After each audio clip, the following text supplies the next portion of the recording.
አሁንም የእግር ኳስ ወቅት ነው። በነገራችን ላይ ኳስ ማየት ይፈቀዳል አይፈቀድም? በክርስትና ህይወት ኳስ ኳስ የሚል አጀንዳ የላትም ቤተክርስቲያን። ብታይም የራሱ ጉዳይ ነው፣ ባታይም የራሱ ጉዳይ ነው። ከዚህ ፊት የነበረ ትልቅ የእግር ኳስ ግጥሚያ የነበረበት ሁኔታ ላይ ነው አንዳንድ ሰዎች ማተብ አስረው የእመቤታችንንም ስዕል ደረታቸው ላይ አድርገው ድንግል ማርያም ከ22 ዓመት በኋላ አሳካችሁ ይላል። ድንግል ማርያም ኳስ ሜዳ ገብታ እሱ የሚደግፈው ቡድን ላይ ጎል እንዲገባ ያደረገችው ማነች? ድንግል ማርያም። ያንተን ቂሪላ እዛ አታልፋ። ያ ያንተ ነፃ ፈቃድ ነው። ደስታ እኮ ይሰጣል። የራሱ ጉዳይ ነው እሱ። ከቅዳሴ የማያስቀር ከሆነ ከንስሐ የማያስቀር ከሆነ ነፍስን የማያቀጭናት ከሆነ ሌሊቱን ሙሉ ችግር የለባትም ቤተክርስቲያን። ግን ኳስ ማየት ይፈቀዳል አይፈቀድም የሚል ጥያቄ አትመልስ።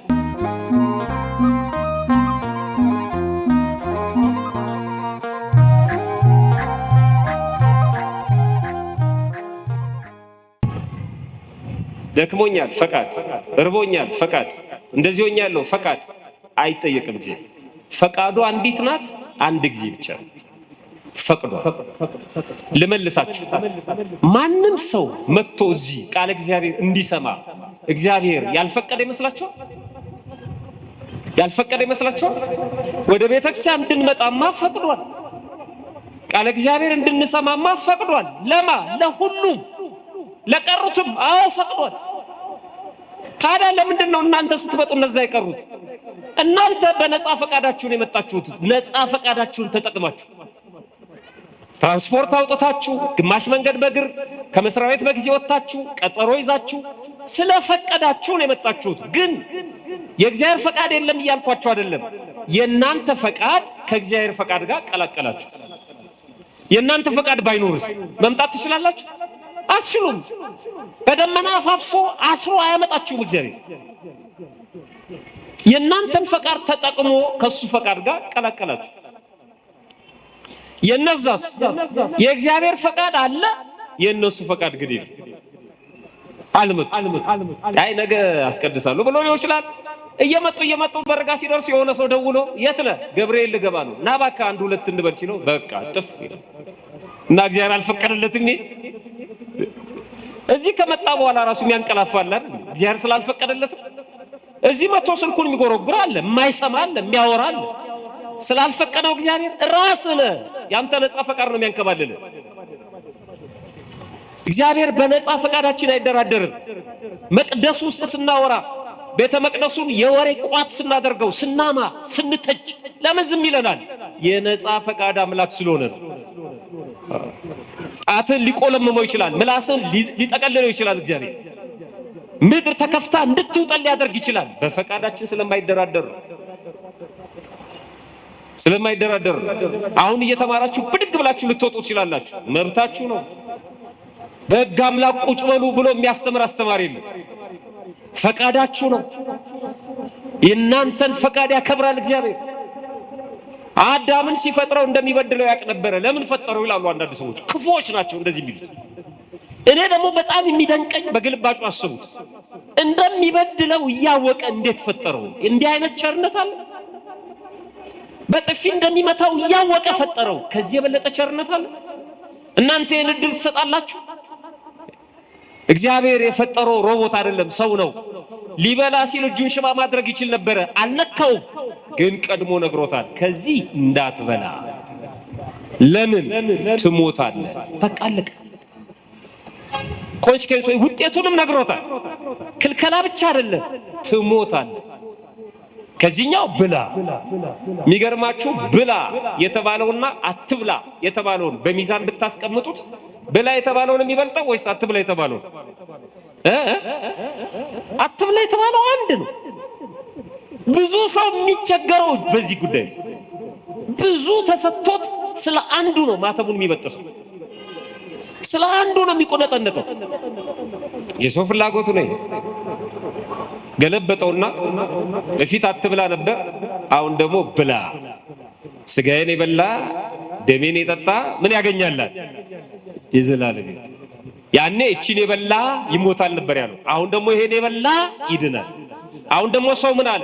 አይ በልጅነት ከቆረብክማ ትሞታለህ፣ አይን ይጠፋል ማለት ጀመረ። ተቃራኒ ነው። አይሰው ከበላውማ ሞታለሁ ይላል፣ ብቆርብ ልሞት እችላለሁ ይላል። ተቃራኒ ነው። ይሄን ማን ነው የሚያደርገው? ነፃ ፈቃዳችን። የኛ ነፃ ፈቃድ ነው። ይሄ የተሰጠው ለሁሉም ነው። ቅድም ያልኩት የእግዚአብሔር ራሱን መግለጥ፣ የልጅነት ጥምቀት፣ ክርስትና ራሱ በአጠቃላይ የዘላለም ሕይወት መንግስተ ሰማያት ለሁሉም እንደ ተሰጠው አንድ ሁለት ጥቅሶችን ላሳይ። ለምሳሌ ሉቃስ ወንጌል ምዕራፍ 2 ሄዳችሁ ስታነቡ ክርስቶስ ሲወለድ መንጋቸውን ይጠብቁ የነበሩ መላእክት ነበሩ። ለነሱ ሲነግራቸው መልአኩ ይሄ መልአክ በረከቱ ይድረሰንና ቅዱስ ገብርኤል ሲነግራቸው እንደዚህ ነው ያላቸው። መልአኩም እንዲህ አለ፣ እነሆ ለሕዝብ ሁሉ የሚሆን ታላቅ የምስራች እነግራችኋለሁ። ለምን ሁሉ የሚሆን ነው ያለው? ለሕዝብ ሁሉ የሚሆን። ተመልከቱ፣ ለገሌ ወእገሌ አይደለም፣ ለእስራኤል ብቻ የሚሆን አላለም። ለምናምን ብቻ የሚሆን አላለም። ለሚፈልጉኝ ብቻ አላለም። ለሕዝብ ሁሉ። አየው፣ ምንድነው የምስራችሁ? እነሆ ዛሬ በዳዊት ከተማ መድኃኒት እርሱም ክርስቶስ ጌታ የሆነ ተወልዶላችኋል። የተወለደው ለሁሉም ነው አለ።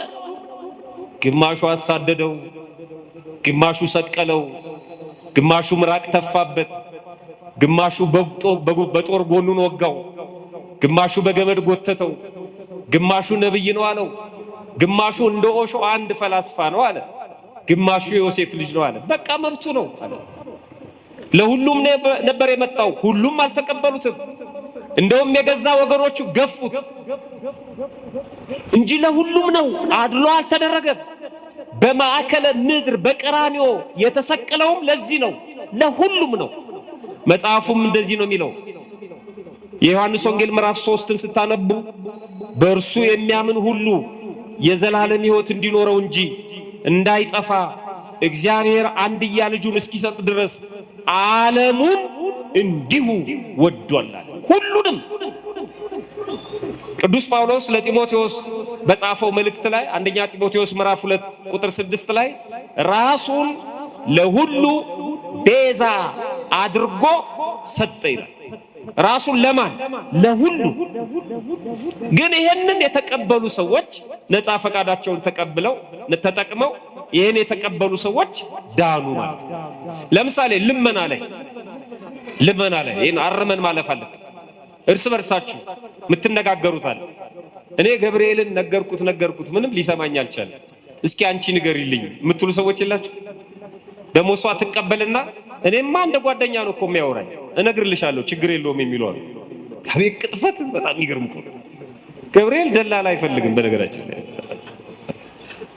ቀጥታኛ ብንነግረው ይሰማናል። ይሄ በክህነት ማዕረግ በቅድስና ማዕረግ ያሉት እንደተጠበቀው አባታችን ጸልዩልኝ ማለት ይቻላል። ቅዱሳንን አማልዱን ማለት ይቻላል። እንደኔ ክርስቲያን የሆነ በጸሎት አስበኝ ይቻላል። ነገር ግን እኔን አይሰማኝም አንቺን ነው የሚሰማሽ ካልን ግን ከባድ። አንዳንዴ ማስታወቂያ ስንሰማ አይደል እንዲህ ነገርኩት አሳካልኝ፣ እመቤቴን እንዲህ አልኳት ሰማችኝ ብለው የሚናገሩ አሉ። የእነዚህ ሰዎች ስልክ ፈልገው በእናትሽ ለኔም ንገሪልኝ የሚሉ ሰዎች አሉ። በጣም ያሳዝናል። እንዲህ አይነት ክርስትና የለም።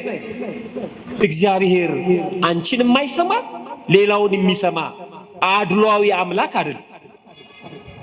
ይሰማል፣ በደንብ ነው የሚሰማው። ሁለት ልጆች እናታቸው ፊት ቆመው እንዲህ ቢሉ እናቴ እኔን አትሰማኝም አንተ ንገርልኝ ቢሉ ውርደት ነው ለእናቲቱም ራሱ ማለት ነው። እንዴት ነው አንተን ማልሰማ? ልጅ አይደለህ እንዴ? እኔንም አትወደኝም አንተ ንገራት ካልን ለእናቲቱ ውርደት ነው። ሐዋርያው ቅዱስ ያዕቆብ እንደዚህ ይላል። ምዕራፍ 1 የያዕቆብ መልእክት ምዕራፍ 1 ቁጥር 5 ላይ ከናንተ ግን ይላል። ልብ አድርጉ ክርስቲያኖች፣ ከናንተ ከምናምነው ከክርስቲያኖች ማንም ጥበብ ቢጎድለው የሚፈልገውን ነገር የጎደለው ነገር ቢኖር ሳይነቅፍ በልግስና ለሁሉ የሚሰጠውን እግዚአብሔርን ይለምነው። እግዚአብሔር የሚሰጠው ሳይነቅፍና በልግስና። ሳይነቅፍ መስጠት ማለት ምን ማለት ነው? ይሰጣል አይነቅፍም። የሰው ልጅ ግን እየነቀፈ ነው የሚሰጥ። አንዳንድ ሰዎች ይሰጣሉ ግን አፋቸው ከባድ እንካ ብላ አፈር ብላ የሚሉ ሰዎችም አፈር ያስበላ አባቴ አምላክ ብላ ይላል። ምን ማለት ነው? እሺ መቼም አንተ ሰው አትሆንም ይላል። ደግሞ ሊሰጥህ ሲፈልግ እንደው ካንተ እግዚአብሔር መቼ እንደሚገላግለኝ አላውቅም በሊያው ለንካ 500 ብር 500 ብር እኮ የተናገረው ንግግር አያሳክሙ። እገሌ ደግነት ሳያንሰው የሚባሉ ሰዎች አሉ አይደል? ምላሱ የሚባል ይኸው ሰይጣን ሲያጣፋው ማለት ነው። እግዚአብሔር ግን ደግ ነው። ሲሰጥ ግን ነቅፎ አይደለም የሚሰጠው። አንተ መቼም ሰው አትሆንም ብሎ አይሰጥም። ባለፈው እንዲያረኩልህ አሁን ደግሞ እንደዚህ አታፍርም እንዴ አይልም። አሸማቆ አይሰጥም እግዚአብሔር። ዝም ብሎ መስጠት መስጠት መስጠት መስጠት ነው። የሚገርም ነው። አንደኛ ሳይነቅፍ ነው የሚሰጠው አለ። ሁለተኛ በልግስና ነው የሚሰጠው። ልግስና ማለት ምን ማለት ነው? እንዲሁ የሆነ ነገር ጠብቆ አይደለም። እንዲህ ባረግለት እንዲህ ያረግልኛል ብሎ አይደለም። ዝም ብሎ መስጠት ሳያሳቅቁ የሚሰጡ ሰዎች አሉ። እናንተ ትሳቀቃላችሁ፣ ትፈራላችሁ። እነሱ ግን እንዳትሳቀቁ አድርገው በነፃነት የሚሰጧችሁ ሰዎች አሉ። እግዚአብሔር እንደዚህ ነው። ሳይነቅፍ በልግስና ለሁሉ የሚሰጠውን እግዚአብሔርን ይለምነው ለእርሱም ይሰጠዋል። እናጠቃለሁ። ህይወት ምንድነው? እናንተ የምትኖሩት ህይወት አንዳንዱ ነጋዴ ነው፣ አንዳንዱ አስተማሪ ነው፣ አንዳንዱ አግብቷል፣ አንዳንዱ አላገባም፣ አንዳንዱ ወልዷል፣ አንዳንዱ ካህን ነው፣ አንዳንዱ ሰባኪ ነው፣ አንዳንዱ ዲያቆን ነው፣ አንዳንዱ ሰንበት ተማሪ ነው፣ አንዳንዱ ነጋዴ ነው። ይሄ የምትኖሩት ህይወት ኑሮ እድላችሁ ነው ወይስ ምርጫችሁ? በደንብ ወደ ውስጣችሁ እድላችሁ ነው እናንተን አስተማሪ ያረጋችሁ? እድላችሁ ነው እናንተን የልጆች አባት ያረጋችሁ? ወይስ ምርጫችሁ ነው በትዳር እንድትኖሩ ያረጋችሁ? ምርጫችሁ ነው?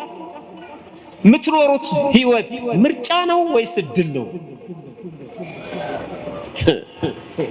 አሁን ከተማርነው አንፃር ምርጫ ነው። ያው አንዳንድ ሰው በትዳሩ ብዙ አመት ኖሮ የሆነ ነገር ኮሽ ሲል ምን አይነት እድለ ጠማማ ነኝ ካንቺ ጋር ያጣበቀችኝ ያቺ ቀን ይላል። ገና ሲያገኛት እኮ አፈር ልሶ ነው ያገኛት። ያንን ይረሳዋል። የሱን ፈቃድና የሱን ፍላጎት ይረሳዋል። ሽጉጥ ተደቅኖበት አይደለም ያገባት። እርግጠኛ ነኝ ታስሮ በግድ እቺን ነው የምታገባው ተብሎ አይደለም። ራሱ በእግር በእጅ ፈልጎ ገብቶ እድሌ ጠማማ ነው ይላል። እኔም አንተን ያገኘሁበት ቀን የተረገመውን ምን አይነት እድለ ጠማማ በሆነ ነው አንተ ጋር ይጣለኝ። እድላችን ጠማማ ስለሆነ አይደለም። ይሄ በዓለም ላይ ያለው ሁለት ሰዎች ቪዛ ለመጠየቅ ቢሄዱ የሆነ ኤምባሲ ለአንደኛው ቪዛ ይመታለታል፣ ለአንደኛው ደግሞ ላይመታለት ይችላል። እንደ ሰዎቹ ሙድ ነው። አይተው ነው እነሱ የሚመጡት። ሀገራቸው ነው፣ መብታቸው ነው። ያቀረብከውን የተቆለለ ነገር አይፈልጉልህም። በቃ አልሰጥም ሊሉ ይችላሉ። ከዛ ሲወጡ ምን ይላሉ? አንተ እድለ ቢስ ነህ፣ እድለ ጠማማ ነህ። እኔ ድሮ ማውቀዋለሁ እድለኝ ይላሉ። ይሄማ እድለኛ ነው ይባላል። ቪዛ የደረሰው እድለኛ፣ ያልደረሰው ጠማማ በክርስትና ህይወት የለም። ያ ሰክሰስ ነው፣ ስኬት ነው። ነግዶ ማትረፍ ስኬት ነው። ተምሮ መመረቅ ስኬት ነው። በዚህ ዓለም ላይ ያለውን ነገር በሙሉ እኮ ግዙ ንዱ ብሏል። ላንተ ያ የተጣፈ እንደዛ እንድትሆን የተሰጠህ አይደለም። ጊዜ ነበር። አሁንም የእግር ኳስ ወቅት ነው። በነገራችን ላይ ከዚህ ፊት የነበረ ትልቅ የእግር ኳስ ግጥሚያ የነበረበት ሁኔታ ላይ ነው። በሶሻል ሚዲያው ላይ አንዳንድ ሰዎች ማተብ አስረው የእመቤታችንንም ስዕል ደረታቸው ላይ አድርገው ደስታቸውን ሲገልጡ እነሱ የሚደግፉት ቡድን ስላሸነፈ ድንግል ማርያም ከ22 ዓመት በኋላ አሳካችሁ ይላል። ድንግል ማርያም ኳስ ሜዳ ገብታ አንተ በዚህ ጋር እያለች እሱ የሚደግፈው ቡድን ላይ ጎል እንዲገባ ያደረገችው ማነች? ድንግል ማርያም። መዝቀጥ ነው ይሄ፣ መጨረሻ መውረድ። ይሄ ክርስትና አይደለም። ያንተን ቂሊላ እዛ አታልፋም። እሱ ያ ያንተ ነፃ ፈቃድ ነው። በክርስትና ህይወት ኳስ የሚል አጀንዳ የላትም ቤተክርስቲያን፣ በጭራሽ የላትም። ብታይም የራሱ ጉዳይ ነው፣ ባታይም የራሱ ጉዳይ ነው። ደስታ እኮ ይሰጣል። የራስ ጉዳይ ነው እሱ። ከቅዳሴ የማያስቀር ከሆነ ከንስሐ የማያስቀር ከሆነ ነፍስን የማያቀጭናት ከሆነ ሌሊቱን ሙሉ ችግር የለባትም ቤተክርስቲያን። ግን ኳስ ማየት ይፈቀዳል አይፈቀድም የሚል ጥያቄ አትመልስ። አጀንዳዋ ስላልሆነ እሷ የምትመልሰው አጀንዳ ንስሐ፣ ቁርባን፣ ጾም፣ ጸሎት። የኳስ አጀንዳ የላትም። መጽሐፍም የለም ስታገላብጥ ብትውል አንተን የምታረገው። ይሄ ማለት ምን ማለት ነው? ፓስታ ልብላ አልብላ እንደማለት ማለት ነው። የምግብ ሜኑ የላትም ቤተክርስቲያን። ብላ ያገኘውን ብላ ሲባል ደግሞ ምኑን ማለት አይደለም። ቀኑን ለይተህ ትመገባለህ። አንዳንዱ አሹቅ ይበላል፣ አንዳንዱ ስጋ ይበላል። እና የምግብ ሜኑ አቅርባ ሰኞ ይሄን ብላ ማክሰኞ ይሄን ብላ አትለንም። ሰኞ ኳስ ማክሰኞ ደግሞ ቲያትር ግባ አትልም። አንተ ነህ ያን የምታደርገው፣ ያንተ ነፃ ፈቃድ ነው። እዛ ውስጥ ለምንድን ነው እግዚአብሔርን የምንከተው? ብሔራዊ ሎተሪ ውስጥ ለምን እግዚአብሔርን ከተዋለን? ሎተሪ ቆርጦ ያልወጣለት ሰው እኔ እድለ ጠማማ ስለሆንኩ ነው። ክርስቲያን ሆነ እድለ ጠማማ ነኝ ትላለህ? ያ እኮ ቁማር ነው። አንዳንዱ ደግሞ 19 ቁጥር አለ ይላል። ሎተሪ ሻጩ አለ አምጣው ገብርኤል እንዲያወጣለት እኮ የመጨረሻ ጅልነት። ዛሬማ ነግራችኋለሁ። ብሔራዊ ሎተሪ ሄዶ ገብርኤል ታየኝ እኮ 19 ቁጥርን ውጥት ሲያደርገው ማለት በፍጹም 27 ቁጥር 21 ቁጥር አለ አምጣው። አይ ደግሞ ለሎተሪ ሻጮቹ ነግደው እንዳያድሩ ሚስጥር አወጣውባቸው። ቁረጡ ሎተሪ ግን ታቦታቱን አታስገቡ። ግልጽ ነው። በቃ ከወጣላችሁ ወጣ፣ ካልወጣም የራሱ ጉዳይ ነው። እሱ አይደለም እድል እያልኳቸው። እሱ እድለ ጠማማ አያስብልም። እሱ እድለኛ አያስብልም። እድል በክርስትና ይሄ ነው። ይሄ ደግሞ አይነጠቅም። ያ ስኬት ነው። ስትሰራ የምታገኘው፣ ስትማር የምታገኘው፣ ስትሮጥ የምታገኘው፣ ከእግዚአብሔር ጋር ስትሆን የምታገኘው፣ እየረዳ እግዚአብሔር ማለት እያገዘ መውጣት መግባቴን ጠብቅ። ቅድም እንዳልኳችሁ እናንተ ስትፈቅዱ እግዚአብሔር መንገድ ላይ የሚያጋጥማችሁን ነገር በሙሉ አስወገደላችሁና ተገኛችሁ። ባትፈቅዱስ በደመና ጭኖ ያመጣችሁ። ብዙ እንቅፋት አለ እኮ መንገድ ላይ ወጥቶ መቅረትም አለ። ያን ጠብቆ አመጣችሁ እግዚአብሔር። ስትሰሩም ጥሩት እግዚአብሔርን። በስራችሁ ቦታ ይገኛል። ልክ እንደነ ቅዱስ ጴጥሮስ አሳ ለማጥመድ እንሄዳለን አሉ፣ ትተውት ግን ሞከሩ፣ አጡ። መጣና በስተቀኝ ጣሉት አላቸው። 153 አሳ አገኙ። በስተቀኝ ጣሉት ማለት ምን ማለት ነው? አብረን እንስራ ያላቸው። አብረን እንስራ፣ እኔን ትታችሁ መስራት አትችሉም፣ አይሆንላችሁም እንጂ ወስኖ ለጥፎ የፈጠረው ፍጥረት የለም። የመጨረሻ ጥቅሴ እድል ሳይሆን ህይወት ምርጫ ነው ብያቸዋለሁ። የመጨረሻ ጥቅሴ ይሄ ቅዳሴያችን ላይ ጨርሻለሁ። ቅዳሴ አትናቴዎስ እንደዚህ ይላል።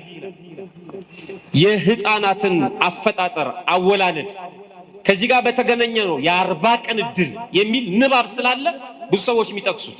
እኔ እኮ የ40 ቀን እድል የተጻፈብኝ። አንዳንድ ሰዎች ዓለም ቲያትር ቤት ናት፣ ደራሲው እግዚአብሔር ነው፣ እኛ ተዋናያን ነን፣ የቲያትሩን ፍጻሜ ያውቀዋል፣ ዝም ብለህ ነው የምትደክመው አንተ ይሏል።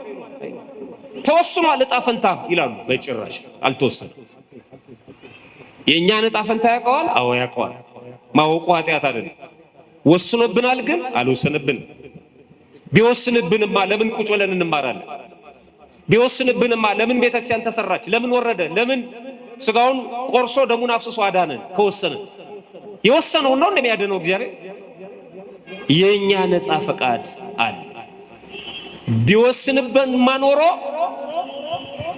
መጽሐፍ እንደሚለው ለእያንዳንዱ እንደምኑ እሰጥ ዘንድ ዋጋዬ ከኔ ጋር ነው ያለው። እንደምኑ እሰጠዋለሁ ነው ያለው። ንገሩኝ፣ እንደምኑ ነው የሚሰጠው? ከተወሰነብህ እንዴት እንደ ስራ ይሰጣል? አንተን ኃጢአተኛ አድርጎ ወስኖ ለገሃነመ እሳት ወስኖ ከፈጠረ እንዴት እንደ ስራ ነው የከፈልኩ ይላል። ያንተ ነፃ ፈቃድ ስላለ ነው። ወስኖ አልፈጠረንም። እዚህ አትናቴዎስ ቅዳሴው ላይ እንደዚህ ይላል። የመጨረሻ ጥቅሴ ነው። ሕፃንን ከአባቱ ወገብ አውጥተ ይላል።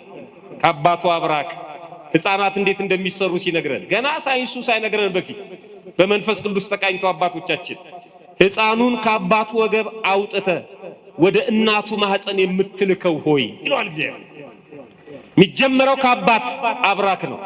ወደ እናቱ ማህፀን የምትልከው ሆይ በረቂቅ ሰፋድል። ረቂቅ ሰፋድል ማለት አይታወቅም፣ ከጨርቅ ይሰራ ከምን ይሰራ አይታወቅም። በረቂቅ ሰፋድል ወይም መጠቅለያ የምትጠቀልለው ውሃ ሲሆን በጥበብ የምታረጋው። መጀመሪያ ውሃ ነው ጽንሱ። እናቶች ሲቸገሩ፣ ትልልቅ እናቶች የጸነሱን ልጆቻቸውን ሲያጽናኗቸው ስላረጋ ነው ጽንሱ ይላሉ። እስከሚረጋ ድረስ ጠብቂው፣ ሊያስቸግርሽ ይችላል። አረጋም፣ ውሃ ነው። አይገርማችሁም? ማህፀን ውስጥ ውሃ። ያንን ውሃ በጥበብህ የምታረጋው የህይወት መንፈስንም እፍ ትልበታለህ። በ40 ቀኑ ትሾመዋለህ። በስንት ቀኑ? እድል፣ የ40 ቀን እድል ርዕሳችን እሱ። በ40 ቀኑ ትሾመዋለህ። ባለጸጋ ለመሆን ለመድህየትም ቢሆን ለመጽደቅም ቢሆን ለመኮነንም ቢሆን በቃችን ይዘው ይኸው የሚጸድቀውን በ40 ቀኑ ተወስኖበታል። የሚኮነነውን በ40 ቀኑ ተወስኖበታል። ድሃም የሆነውን በ40 ቀኑ ተወስኖበታል። እንደውም ሕፃኑ ሲወለድ የሚያለቅሰው ውሳኔው ትዝ እያለው ነው ይላሉ። ወስኖበት ነው። ከዛ ማንም የሚያልፍ የለም ይላል። ኧረ በጭራሽ ደስ አለ። በ40 ቀን ትሾመዋለህ ማለት በ40 ቀኑ ታድለዋለህ፣ ትሰጠዋለህ። ምንድነው የምትሰጠው? ሙሉ አካል። በሳይንሱም የሚነግረን ይህንን ነው። አንድ ሕፃን በማህፀን ውስጥ 40ኛ ቀኑ ላይ የሰውነት አካሉ በሙሉ ተሰርቶ ያልቅ። ጆሮው ተሰርቷል፣ አይኑ ተሰርቶ አልቋል። የውስጥ ሳምባው፣ ጣፊያው፣ ኩላሊቱ፣ እጁ፣ ጣቱ፣ እግሩ ሁሉም ከ40 ቀን በኋላ አይተው ይነግረዋል። ጾታውን ሁሉ ይነግረዋል። እውቀቱ በሰጣቸው ጥበብ ማለት ነው። መሳሪያ አይተው ከ40 ቀን በፊት አይነግሩ። ያውም ከ40 ቀን በኋላ አሳስተው ሊነግሩ ይችላሉ። ብዙ ሰው ተጎድተዋል። ወንድ ነው ተብለው ሲወለዱ ሴት ሰዎች ለመስማት እየጓጉ ማለት ነው። 40 ቀን ሁሉ ተሰርቶ ያልቃል። በዚህ ንባብ በ40 ቀን ለሰው የሚሰጠው ምንድነው? እድል ወይም የተሰጠው ስጦታ ለ40 ቀን ሙሉ አካል ነው። በ40 ቀን የሚሰጠው የ40 ቀን እድሉ ወይም ስጦታው ምንድነው ማለት ነው? ሙሉ አካል። እስኪ ሙሉ አካል በሉ። ሙሉ አካል በ40 ቀን ሙሉ አካል ተሰጠዋለህ። በዚህ አካሉ ተጠቅሞ ድሃ ሊሆን ይችላል። በዚህ አካሉ ሳይጠቀም ይቅርታ ድሃ ሊሆን ይችላል። በዚህ አካሉ ተጠቅሞ ባለጸጋ ሊሆን ይችላል። በዚህ አካሉ ተጠቅሞ ጽድቅ ሊሰራ ይችላል። በዚህ አካሉ ተጠቅሞ ኃጢአት ሊሰራ ይችላል። በዚህ በሰጠኸው አካል በሰራው ስራ ትፈርድበታለህ። ሙሉ አካሉን ትሰጠዋለህ። ምን እንዲሆንበት? እንደፈለገ ድሃ ቢሆን፣ ባለጸጋ ቢሆን፣ ኃጢአተኛ ቢሆን፣ ጻድቅ ቢሆን። ይኸው ንባቡን ተመልከቱ። በ40 ቀኑ ትሾመዋለህ። ባለጸጋ ለመሆን፣ ድሃ ለመሆን፣ ለመጽደቅም ለመኮነንም ቢሆን በሰጠኸው አካል ተጠቅሞ ነው በነፃ ፈቃዱ የሚያደርገው። ስለዚህ ምእመናን የ40 ቀን እድል ማለት በቤተ ክርስቲያን ሰው መሆን ሙሉ አካል። የ40 ቀን እድል ላይ ተወስዶብኛል ካልክ ሰው አይደለም፣ ጦጣ ሆናል ማለት ነው፣ ወይ ጅብ ሆናል ማለት ነው። አጠገብን ያለው ማንም ሊወስድብህ አይችልም። አጭበርባሪዎቹ አይንህን አይተው ግንባርህን አይተው የ40 ቀን እድልሽን ሌላ ሰው እየተጠቀመበት ነው ላስመልስልሽ ይላሉ። በጭራሽ የተወሰደብንንም ስልክ ማስመለስ አይችልም፣ እንኳን እድላችንን ወዳጅ። ማንም ሰው የ40 ቀን እድል የተጣፈ አመዳፋሽ ጠማማ ምናምን ምንለው የለም። መልካም እድል ነው። በዚህ ንባብ ሙሉ አካል በክርስትና ህይወት የ40 ቀን እድላችን እግዚአብሔር፣ የ40 ቀን እድላችን ሰው ሆኖ መፈጠራችን፣ እድላችን መንግስተ ሰማያት ናት። ፈጣሪያችን በቸርነቱ ሰምቶ ከመጥፋት ያድነን። ይቆየን።